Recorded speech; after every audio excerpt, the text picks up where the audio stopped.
What's up, yard freakos? So today I wanted to talk to you about something you should be doing around this time of year, if not a little bit sooner. I should have been doing it in January, but I was busy. But what I was wanting to talk to you guys about today was trimming tree branches in the winter. Now this is going to be a series of videos that have to do with trees for this spring, because I'm going to have a lot of work to do. So the first thing is just a little preview. I'm going to be getting rid of 3 of my 4 yard trees. So I'm going to be getting rid of this ash tree, which is a white ash. I'm going to be getting rid of this ash tree, which is a green ash. And I'm going to be getting rid of this tree, which is a honey locust tree that I have. And I'll give my reasons why in the video when I start taking them down. But today I just wanted to discuss how to trim tree limbs and, clean up your tree. And the reason why is simple. You want to do it for 2 reasons. 1, the sap isn't really coming up the tree yet, and 2, with it being winter, this is the time to actually trim trees, because then you don't have any disease like bacteria or fungus or insects that could take advantage of the weak, of the opening in the tree when you trim them. So that's why you want to do it. Okay guys, this is my bad version of drawing a bare tree, so bear with me here. So the reason you want to cut your tree limbs in the winter and as opposed to the spring or the fall are 2 reasons. So in the fall, you still have your leaves, and basically what your tree is doing is it's trying to get all of the sugars it made from spring, summer, and early fall back down the trunk into the root system. So if you were to trim a limb off at that time, all the sugar that had been manufactured and stored here can't make it down in the trunk. So you're basically cutting the winter storage, so to speak, for the tree off, and will stress it out a little bit more. Now in the spring, it's kind of the opposite. You have all of the sugar and carbohydrates and things that the tree had stored during the winter that it needs to bring back up the trunk into summer.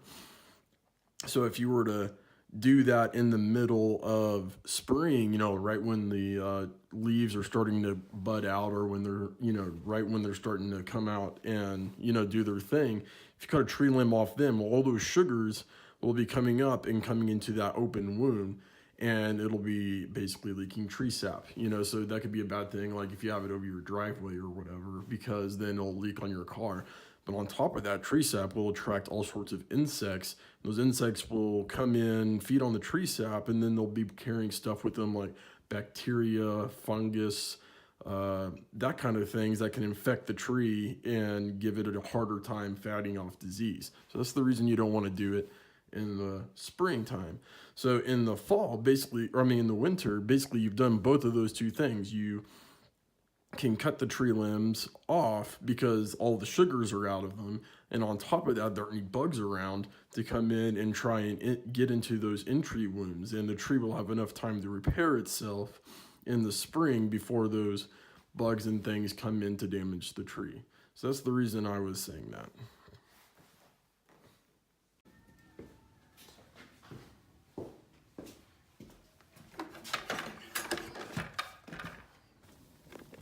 Okay, with trimming trees, you basically want to, saw and get it as close to the main trunk as possible, so you don't leave any openings, and so that the trunk can grow around that opening in the tree. So today I'm going to be working on a couple of oak trees in my backyard, a Washington hawthorn that I have, and then I'm going to trim a couple of branches in the front yard too.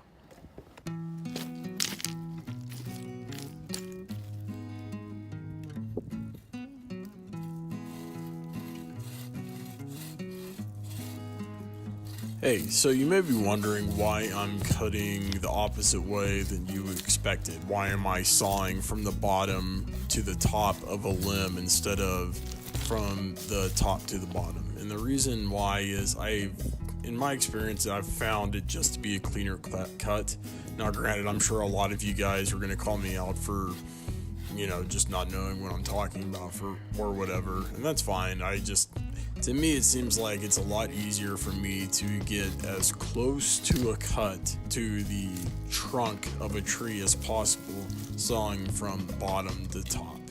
And that's what I think is probably the best, because the closer you can get to the tree trunk, the better that it can eventually, the bark can cover over that open wound, and it's less susceptible to disease and stuff like that. Now, granted, you can't do this after a certain point.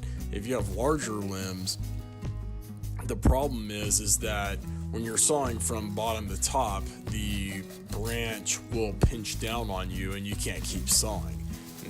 As you see here, I mean, almost all the branches I'm working with are less than an inch, if that. And so it's not a problem. You just hold the branch, the branch up and keep sawing, and you'll eventually make a clean cut. So if you have a huge tree and you're sawing top to bottom, that may be a problem. But for me, I don't think it is for these small pruning sessions.